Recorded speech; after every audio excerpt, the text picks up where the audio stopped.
The information in this video is based on the most current information available at the time of production.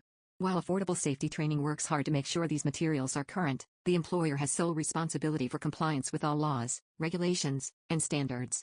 This video is sold with the understanding that AST is not providing professional or legal advice. Employers should have a reliable source for current regulatory information and best practices. Locating instructor. Instructor located. Jeremy Norton. Education. Graduate, U.S. Navy Nuclear Power School. OSHA 10 and 30-hour instructor. Certified Safety Specialist, University of Washington. Masters in Business Administration, Portland State University. Associates in Applied Science, Bachelor's in Science, Business. Experience. Training Petty Officer, USS Carl Vinson Reactor Department. U.S. Navy Nuclear Mechanic. Training Manager, Synetics Solutions. Technical Trainer, Vestas Wind Power. North American Training Manager, Iberdrola Renewables. Founder and President, Affordable Safety Training LLC.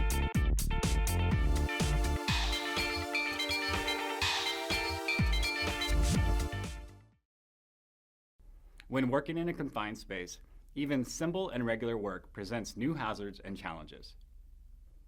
In this course, we will cover the definition of confined space and permit-required confined space, the hazards of working in confined spaces, atmospheric hazards and testing, roles and responsibilities of the confined space entry team, the permit-required confined spaces administrative responsibilities, the confined space entry procedure, responding to emergencies, and more.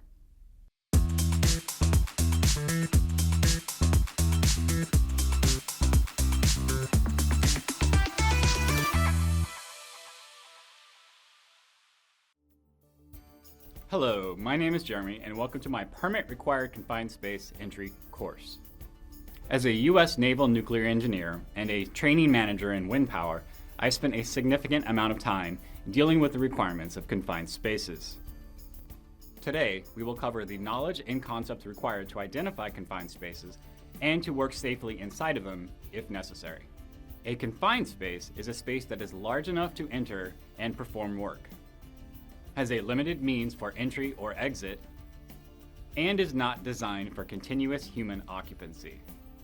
They are big enough to get into, hard to get in and out, and not designed to have people inside it for long periods of time. Examples of confined spaces include tanks, vessels, silos, storage bins, pits, vaults, crawl spaces, and many others. The Occupational Safety and Health Administration regulates confined space work in the workplace. 29 CFR 1926 Subpart AA, Confined Space in Construction, regulates confined space work in construction. 29 CFR 1910.146 regulates confined spaces in general industry. So which one applies to you? Well, in truth, it's probably both. The terms construction and general industry apply to the type of work that is being performed, not the industry that you are working in. When OSHA says construction, they mean work for construction, alteration, and/or repair, including painting and decorating. OSHA uses the term general industry to refer to any work that is not construction, maritime, or agriculture. This means that it is entirely possible to be performing work in a warehouse miles and miles away from the nearest construction site and still be covered by the construction standard. Fortunately, the construction and general industry standards are relatively similar. The construction standard is a little bit more generous about potential engulfment hazards, but we'll get to that. I will be sure to highlight the differences when they apply.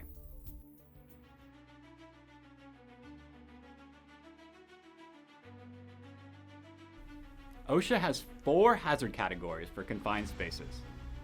The first, and arguably the most dangerous, is an atmospheric hazard. This is an atmosphere that may expose employees to risks of death, incapacitation, inability to self-rescue, and injury or acute illness.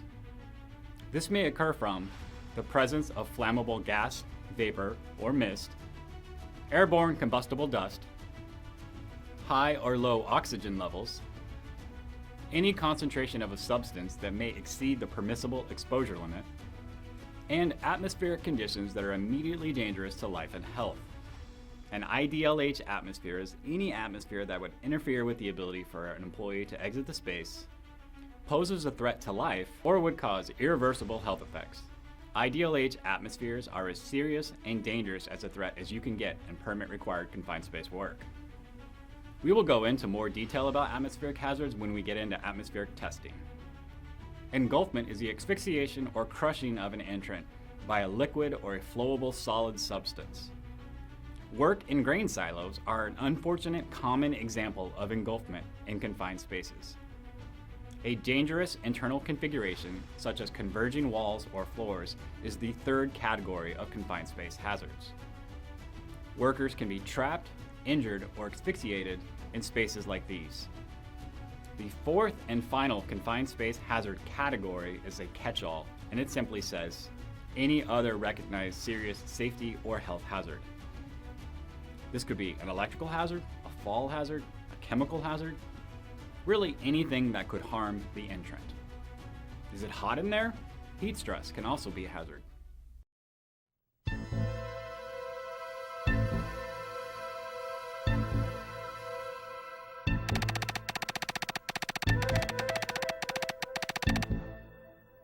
Employees were cleaning a confined space on board a vessel using solvents. The foreman told them to ventilate the space and dilute any vapors with an air hose. A first shift worker brought in an oxygen hose to ventilate the space. The oxygen flowed into the compartment for 3 hours. A second shift worker entered the confined space smoking a cigarette. He threw the cigarette to the deck and it began to burn like a candle. When he stepped on the cigarette, his shoe and pant leg caught fire. The oxygen-enriched atmosphere caused the fire to increase rapidly, and he was quickly engulfed in flames. He died as a result of the burns he received.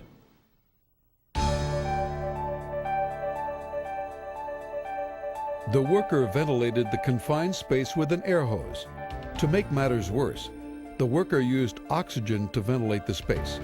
Never use oxygen to ventilate any space. Use a blower or ventilation fan. The confined space was not inspected and tested for air quality and flammability by a shipyard competent person prior to entry. The employee was smoking in an area where smoking was prohibited. Employees should only smoke in designated areas. Employers should place signs where smoking is not permitted.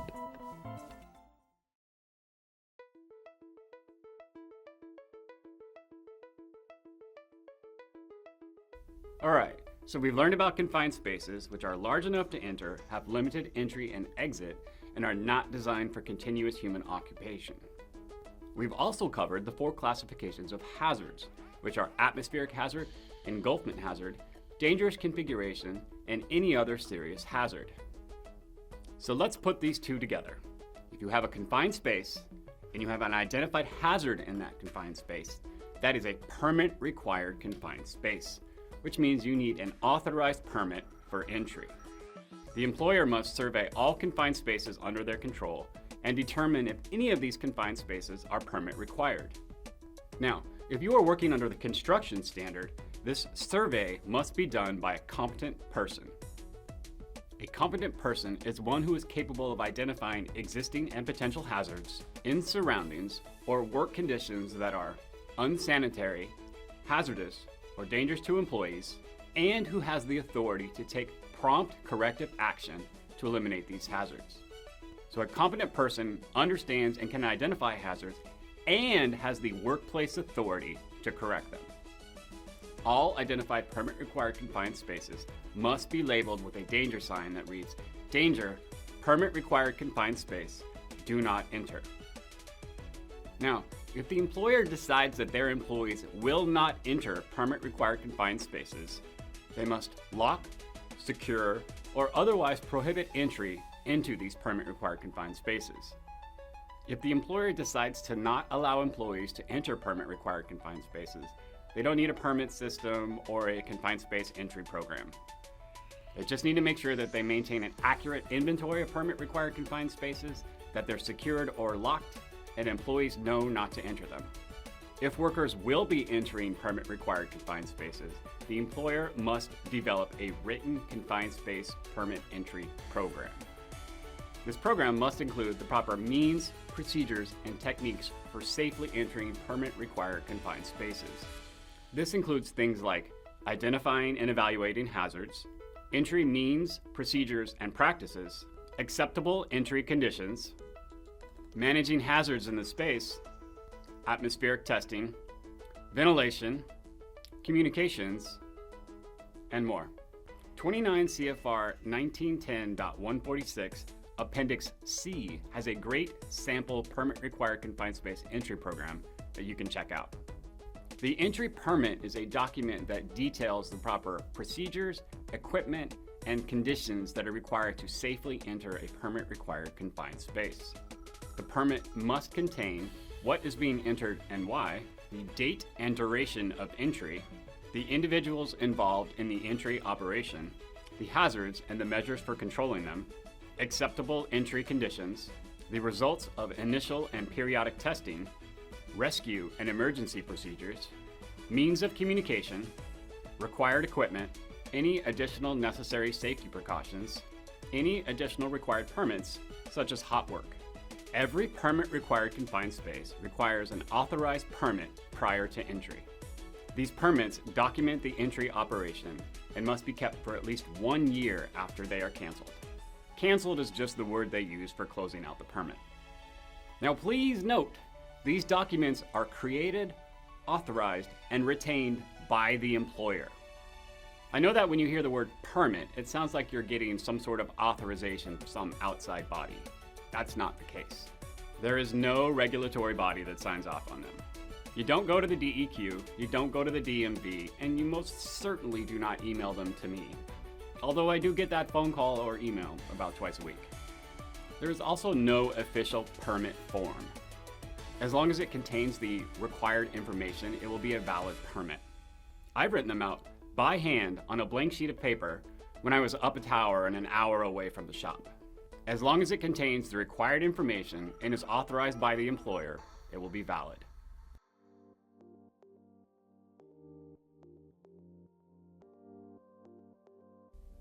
Confined space entry requires a team of dedicated individuals with specific responsibilities to make sure that the entry operation is safe. This is known as the Confined Space Entry Team. There are 3 roles in permit-required confined space entry operations. There's the entry supervisor, the attendant, and the authorized entrant. The entry supervisor is the person that is responsible for verifying that the entry conditions have been met for a safe entry operation. They authorize entry, oversee entry operations, and suspend or cancel the entry permit when necessary. Like the name says, they are the supervisor for this operation. The entry supervisor duties include knowing the hazards that will be faced during entry, including information on the mode, signs and symptoms, and consequences of exposure to the hazards, verifying that the entry conditions have been met prior to entry, verifying that rescue services are available and can be contacted, preventing or removing unauthorized entrance, and ensuring that proper entry conditions are maintained while an entry operation is being transferred. So they authorize the entry, they supervise the entry, and they cancel the permit when the entry is complete. Now the entry supervisor can actually play dual roles. They can be an entry supervisor and an attendant, or they can be an entry supervisor and an entrant. When I was in wind power, we worked in pairs, so I often played the role of both the entry supervisor and the attendant. The attendant is stationed outside one or more permit entry spaces who monitor the authorized entrance and perform the other responsibilities of an attendant. The attendant knows the hazards of the space, monitors the work evolution for any issues, and, when necessary, orders an evacuation. Attendant duties include knowing the entry hazards, understanding the symptoms of hazard exposure, keeping track of the authorized entrance and making sure that no unauthorized persons enter the space, remain outside the space unless relieved by another attendant, maintains communication with entrants, orders an evacuation of the space when necessary, summons rescue services or performs non-entry rescue, and perform no other duties that may distract from their attendant responsibilities. The attendant is the eyes and ears of the work operation. Their purpose is to monitor the space and alert anyone if a hazardous condition develops. An authorized entrant is somebody who is authorized by the employer to enter a permit-required confined space. That's it. They are trained and authorized to enter the space. This does not mean that they are authorized to perform work in the space. That is its own thing. If there will be welding in the permit-required confined space, you need a hot work permit and the entrant needs to be a trained welder. If they are doing electrical work, they need to be trained on electrical safety and understand the hazards of electricity. Being an authorized entrant just means you're authorized to enter the space. You may require additional training depending on what actual work is being done in that space. The authorized entrant must know the hazards of the space and the signs of exposure, use the provided equipment properly, maintain communication with the attendant, alert the attendant when a hazardous or prohibited condition develops, and evacuate the space when necessary or when ordered to. Okay, a few tips about the entry team. First, as I mentioned earlier, dual responsibilities can be assigned. The entry supervisor can also be an attendant or also be an authorized entrant. This can be really helpful when you only have 2 people available for the evolution. The attendant and the entrant can swap duties. Working in permit-required confined spaces can be hot and tiring. The entrant can exit and assume the role of the attendant, and the attendant can go inside the space as an authorized entrant and take a shift. Attendants, remember, it is your responsibility to monitor the conditions of the space and the health of the authorized entrant. Monitoring the conditions of your phone is a sure way to get fired.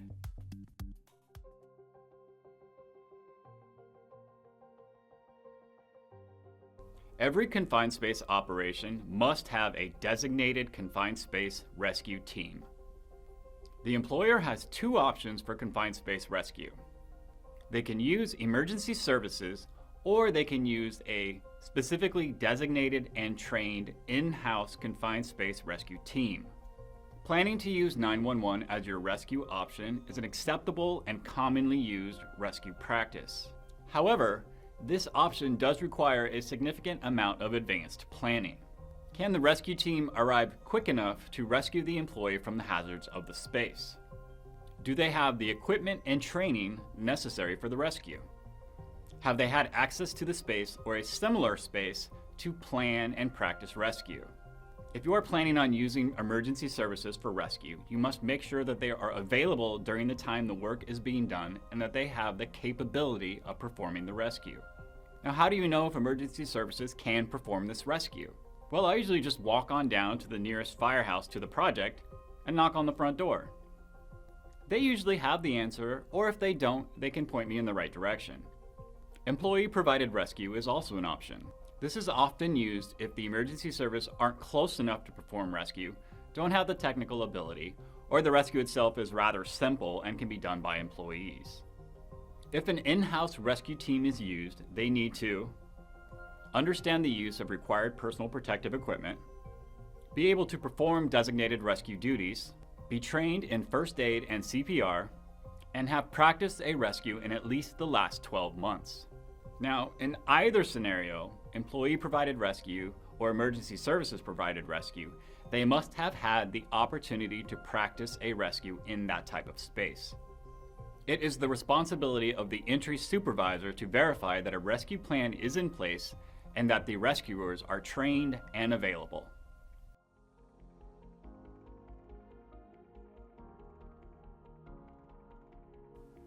Now we are going to walk through a confined space entry operation. I recently had a company contact me and ask if the crawl spaces that they sometimes work in were confined spaces and if those confined spaces were permit required. They performed pest removal and cleanup services. So let's answer their question. First, Is it a confined space? Well, it's large enough for a human to enter, it has limited entry or exit, and it is not designed for continuous human occupation. So it's definitely a confined space.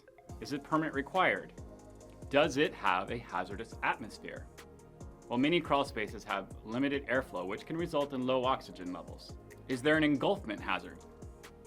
Well, not usually, but in some low-lying spaces, like for instance, flood zones, engulfment could be a possibility.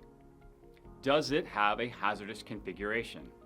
Well, it is possible for a worker to get trapped in a crawl space, so the answer to that is yes. Are there any other serious hazards? Potential exposure to animal waste introduces the hazards of exposure to Salmonella, Leptospirosis, and hantavirus. So it is a confined space, and it does have serious hazards. Therefore, it is a permit-required confined space. Let's get started by preparing for the entry operation. A good place to start is to have the entry supervisor review cancel permits for the space or similar spaces. That way you can see what has worked in the past and what may have caused some trouble. You also want to see if there is any way that this work can be done outside of the confined space. In this scenario, employees must enter the crawl space, identify and remove contaminated animal waste, and patch up any access holes. So this work will require entry. Next, you can check if you can reclassify the space as a non-permit required space. Reclassifying a permit required confined space to a non-permit required confined space involves just simply eliminating the hazards inside the confined space. You may be able to do this from outside the confined space, like flipping a breaker and electrically isolating a circuit board. You can also perform a permit required confined space entry, eliminate the hazard, and then exit, and then reclassify the space. This will allow you to just perform the work normally. A reclassification of a space from a permit required confined space to a non-permit required confined space requires written documentation. The documentation must include an explanation of how the hazard has been eliminated, the date, the location of the space, and the signature of the person making that determination. If you are performing work under the construction standard, this determination must be made by a competent person. If you can't perform the work outside of the space or reclassify the space, then you need to do an entry operation. And with that, we need to create an entry permit.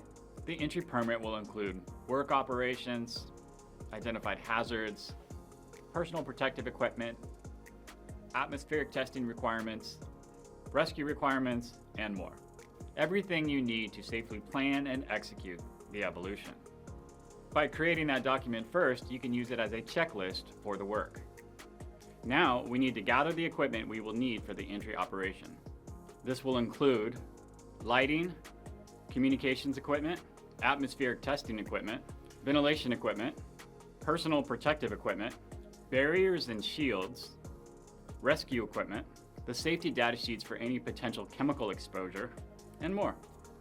If you are performing work under the construction standard, you may need an engulfment monitoring device. The construction standard gives a little bit of leeway as to handling the hazard of engulfment exposure. They know that in some instances, like sewer work, it's not possible to eliminate the hazard of engulfment. So it allows for employers to place an engulfment monitoring device upstream of the work that will alert employees if there is an engulfment hazard headed their way. Now, as part of our preparation, we need to alert the other people on site that may be affected by this confined space entry operation. In general industry, it is the responsibility of the host employer to inform the contractor of the hazards of the confined space and the procedures required to work safely in them. They also need to inform other workers on site so that simultaneous work does not present a new hazard or interfere with other work. In construction, the idea is the same, but the terminology is a little bit different. The controlling contractor has overall responsibility for the confined space work and must coordinate with the host employer on hazards and entry. Before we start on actual access of the space, we need to notify the confined space rescue team.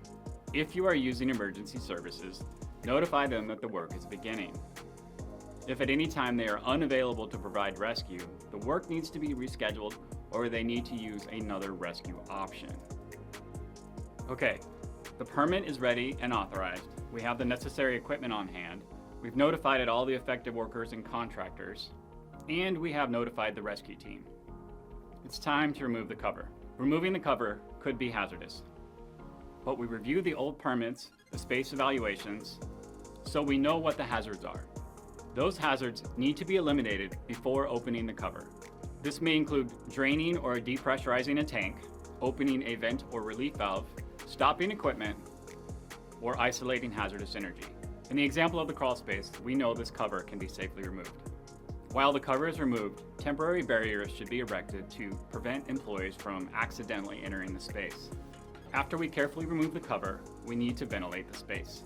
The goal is to provide enough airflow to push out the hazardous atmosphere and provide a continuous flow of clean air. The employer and the entry supervisor must create a ventilation plan for the space. Every confined space ventilation procedure will be a little bit different, but we'll cover the basics here. Check to ensure that your ventilation has a clean supply of fresh air. If you are in an area with vehicle traffic, you don't want to pump carbon monoxide into a confined space. Make sure that you have a reliable power supply to ensure that the fan continues to run. Does the ventilation system have a sufficient flow rate for the hazard? The longer the ducting, the more resistance there is to airflow. A good rule of thumb is to provide an additional inline blower for every 3 sections of 25-foot ducting. Now we need to purge the space. 7 total changes of air in the space is a common thumb rule for ventilation. If you know the flow rate of your blower and the cubic feet of the space to be entered, you can calculate how long you need to run the system for it to be sufficiently purged. If any type of toxic gas is detected, add 50% to that time.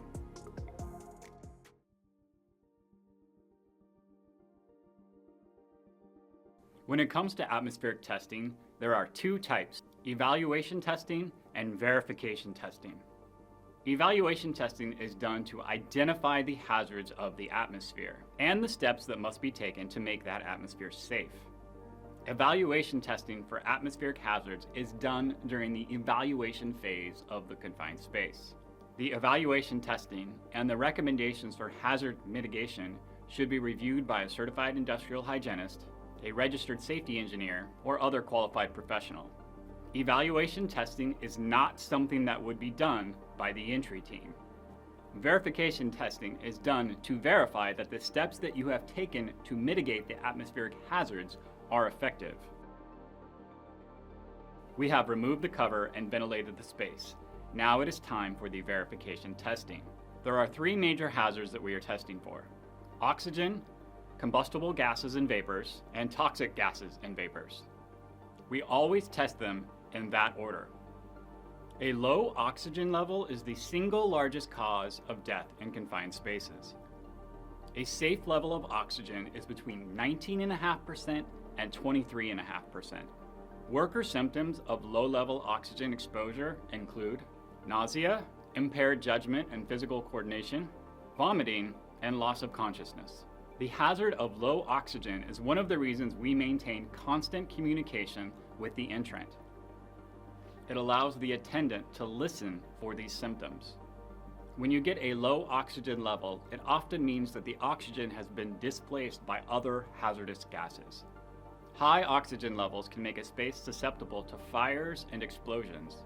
If you find a high oxygen level, it is usually because there is some sort of organic or biological process that is happening that is generating excess oxygen. Next, we check for combustible gases and vapors. This may include methane, gasoline, acetylene, or other flammable gases. Most detectors use a catalytic bead sensor for this purpose. When a combustible gas comes in contact with it, it oxidizes and produces heat. This heat changes the electrical resistance of the bead. Combustible gases on a meter are usually shown as a percentage of the lower explosive limit. The lower explosive limit is the lowest concentration of gas that will ignite when exposed to ignition source. A reading of 15% does not mean that the gas has an atmospheric concentration of 15%. It means that it is at 15% of the level needed to ignite. OSHA does not have specific guidelines on the lower explosive limit. OSHA does, however, list 10% of the lower explosive limit to be a hazardous atmosphere. The final test is for the presence of toxic gases and vapors.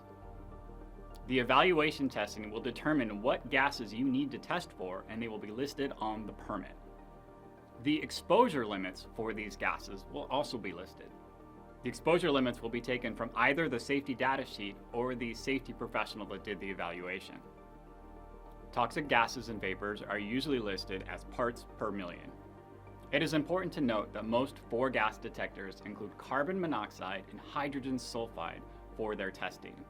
If other toxic gases are present, you will need a detector that is specific to that type of gas. Before we move along, I want to bring one thing up, and I really kind of hate to do it because it's a little bit of inside baseball, but I want you guys to be safe. OSHA permissible exposure limits are not reliable. They are the legal levels of exposure, not necessarily the safe levels of exposure. Most of these permissible exposure limits were created in the 1970s based off of science from the 1950s. Here's an example. Toluene is used in paint thinners. The OSHA 8-hour time-weighted average for exposure to this chemical is 200 parts per million. The American Council of Governmental Industrial Hygienists recommends an exposure limit of 20 parts per million. That's 10 times less. Fortunately, the ACGIH limits are listed on the safety data sheet. So just remember, legal levels and safe levels aren't necessarily the same thing. At this stage, the purpose of atmospheric testing is not to determine what atmospheric hazards are present in the space. That should have already been done during evaluation testing. The atmospheric testing must be performed in the part of the space where the entrant will be working. Gases and vapors have different densities and can settle out in different layers. A sample in one portion of the space may not fairly represent other locations in the space. So make sure you test at the physical location where the people will actually be working. There is an exemption in the confined space entry rules that involve atmospheric testing and ventilation. If the employer can prove that the atmospheric hazard is the only hazard in the space and that that atmospheric hazard has been removed with ventilation, you can be exempted from many of the permit required confined space entry requirements. These exemptions are: you do not need a written confined space entry program, you do not need a permit entry system, you don't need an entry team, and you don't need a rescue plan. To use the alternative entry procedure, the employer must demonstrate that the atmospheric hazard is the only hazard of the space. Demonstrate that forced ventilation alone is sufficient to eliminate that hazard. Have supporting documentation that employees can review that prove that the alternative entry procedure is safe, and that entry is done under the remaining requirements of the section. Those remaining requirements are: any conditions that may make it unsafe to remove the cover are eliminated, the entrance is protected with temporary barriers, continuous forced air ventilation is used, periodic testing is done to verify that the ventilation system is working properly, the employees leave the space if an atmospheric hazard is detected. The employer must provide documentation that the alternate entry procedure requirements have been met and the required safety precautions are being followed.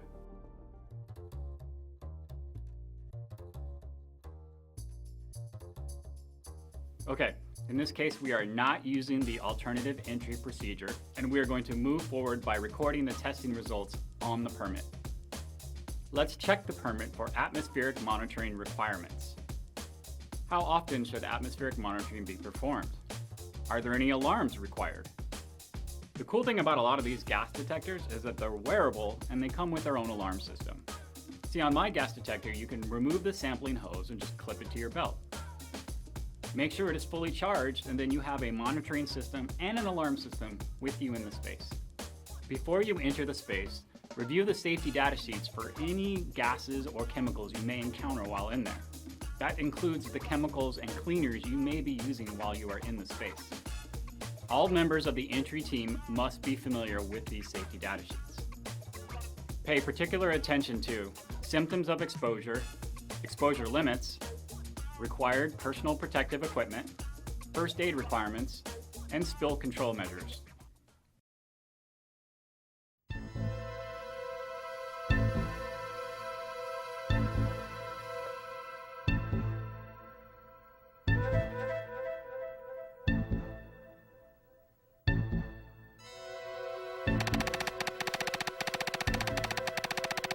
Two night shift employees were moving lighting and spray painting equipment inside a barge to continue a painting operation.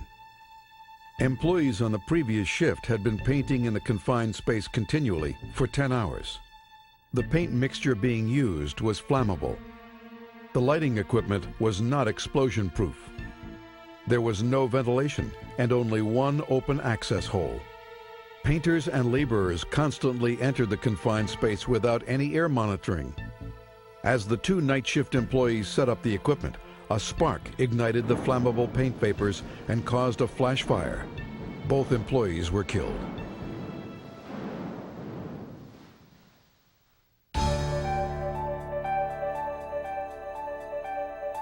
Sufficient ventilation would have kept the concentration of flammable vapors below 10% of the lower explosive limit. A shipyard competent person should have visually inspected and tested the confined space for oxygen content and lower explosive limits prior to entry by employees and found the flammable atmosphere. There should be no plugs or electrical connections within 50 feet of hazardous atmospheres and painting operations. Explosion-proof lighting and equipment must be used when spraying flammable liquids. The employer did not make sure that employees entering confined spaces were properly trained to recognize hazards. Although not contributing to the fatality, electrical cords and open access holes presented two additional safety hazards. Electrical cords and painting hoses should not be in the way of workers using the ladder. Clear interference with ladder access as much as possible. Open access holes and decks should be adequately guarded to prevent employees from accidentally falling down them.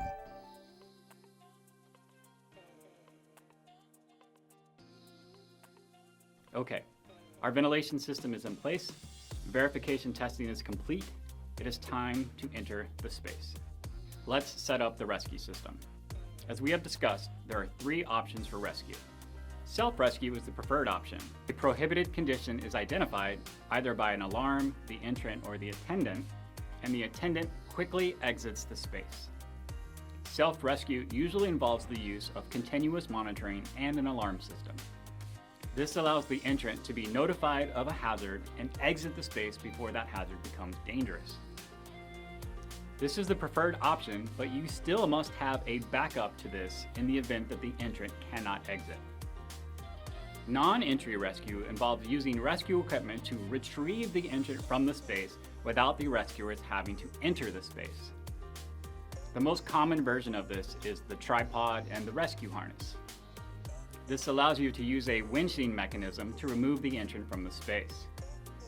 In some spaces, especially ones that are long and narrow, you may want to use a wristlet or an anklet to connect the employee to the rescue system. Entry rescue, for obvious reasons, is the last resort for confined space rescue.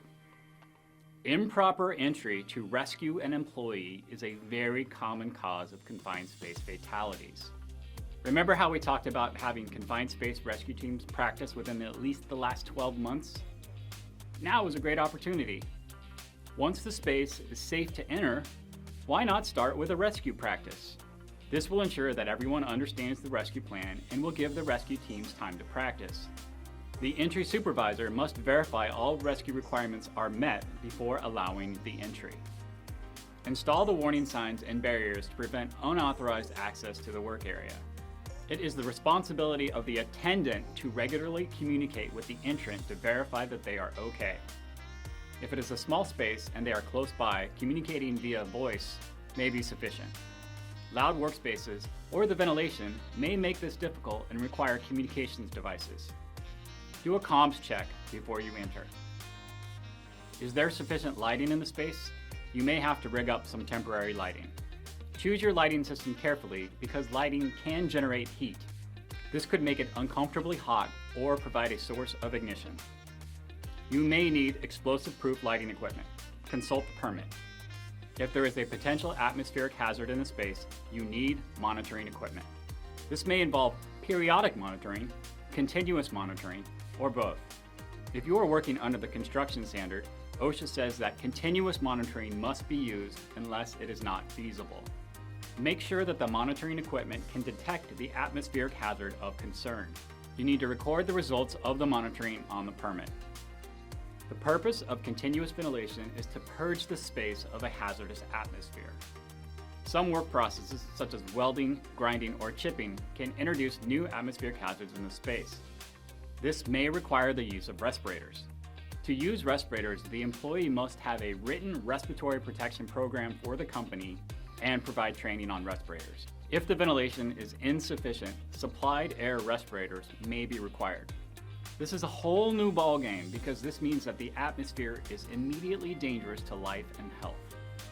Now you must comply with a whole host of requirements from 29 CFR 1910.134 respiratory protection. In the forced air respirator scenario, a lot of things change, including the rescue requirements. You need to consult your company respiratory protection plan. The Construction Confined Space Standard allows employees to work in confined spaces that are not completely eliminated from the hazard of engulfment. This is often the case in sewer work. In this case, an engulfment alarm must be placed upstream of the work area. This alarm will sound if an engulfment hazard is approaching. The entry supervisor must verify that all the hazards on the permit have been mitigated.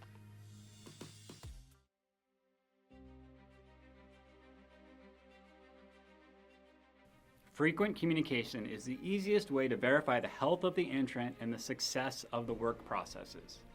Slurred speech or just general confusion can be a sign that they have been exposed to a hazard. It is a good practice for an entrant just to say out loud what it is they're doing. This way the attendant can track both the work process and the health of the entrant. The attendant must keep track of people entering and exiting the space. Before you start the actual work, do an inspection of the inside of the confined space. Make sure that the conditions match the conditions required on the permit. If you find an unexpected hazard, unexpected tools or mess, unexpected work processes going on in the space, exit the space and let the attendant know. It's time to get started on the work in the space. It is important that the work that you are doing goes in accordance with both the work procedure and the entry permit. If you discover a problem that requires troubleshooting, this troubleshooting may introduce a new hazard to the space. This is exactly what happened to the workers at Xcel Energy. But the workers immediately encountered problems. The epoxy was not adhering evenly to the surface. The workers flushed the hoses and spray wands with MEK each time a problem arose. But despite their efforts, they could not get the epoxy to adhere evenly. An RPI foreman decided to clean and remove the sprayer from the penstock. The crew began cleaning out all of the equipment and hoses using MEK. A worker brought in more of the flammable solvent to aid in the cleaning. Some workers noticed the strong odor of MEK as the vapor spread through the work area. At approximately 2 p.m., the vapor was ignited, most likely by static electricity inside one of the spraying machine hoppers. A flash fire erupted. Burning solvent burst from the hopper onto a nearby worker, catching his sleeve on fire. The flames spread quickly, engulfing the open buckets of MEK nearby. 5 workers were blocked from escaping the penstock by the intense fire. The trapped men shouted desperately for fire extinguishers, but there were none inside the penstock. The epoxy was not adhering, and they brought in a solvent to clean the lines. This introduced a new hazard that was not accounted for by the permit and started a deadly fire. So if you find yourself having to do something that was not anticipated, exit the space and discuss it with the entry supervisor. Hot work inside a confined space can be dangerous. The byproducts of welding and other hot work can release toxic gases. You will need a hot work permit in addition to the confined space entry permit to perform this type of work.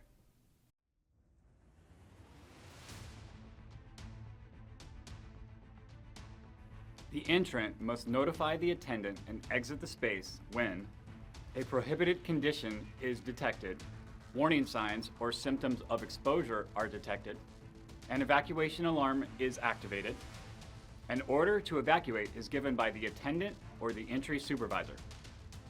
The attendant must order an evacuation if behavioral effects of hazard exposure are detected, the attendant notices a hazardous condition inside or outside the space that could affect the entrant, or if the attendant can no longer safely perform their duties.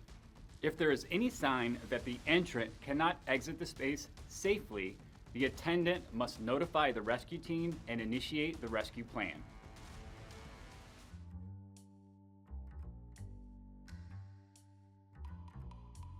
When the work is complete, inform the attendant and exit the space. Remove the equipment and return the space to its normal condition. When the entry evolution is complete, the entry supervisor will cancel the permit. These canceled permits must be retained for at least 1 year. This allows for periodic review of the effectiveness of the permit-required confined space entry program and can be used as a reference on future entries.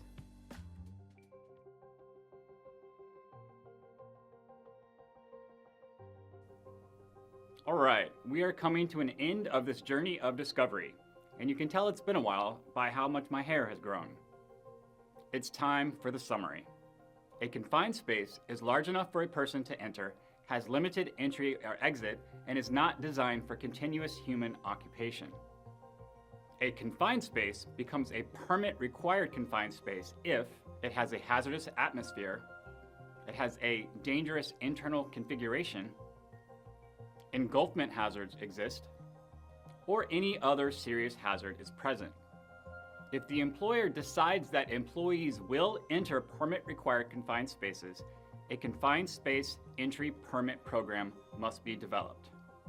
A confined space entry team consists of 3 roles: an entrant, an attendant, and an entry supervisor. The entrant enters and performs work in the space. They must maintain frequent communication with the attendant and evacuate the space if a hazard is detected. The attendant monitors the conditions inside the confined space and watches for hazards outside of the space. The attendant must order an evacuation if a hazardous condition develops. The entry supervisor authorizes the permit, verifies conditions are safe inside the space, and authorizes work. The entry supervisor also verifies that rescue is available. Atmospheric testing may be required prior to entry into a confined space. Test for oxygen first, then combustible gases and vapors, and then toxic gases and vapors. Rescue must be available when entering a permit-required confined space. This can be provided by emergency services or a trained in-house rescue team. If a hazardous or unexpected condition develops, the entrant should immediately exit the confined space and notify the entry supervisor. When done incorrectly, confined space work can be very hazardous. So if there is any doubt, there is no doubt. Stop and ask the question. Thank you for your time and attention. Please stay safe out there.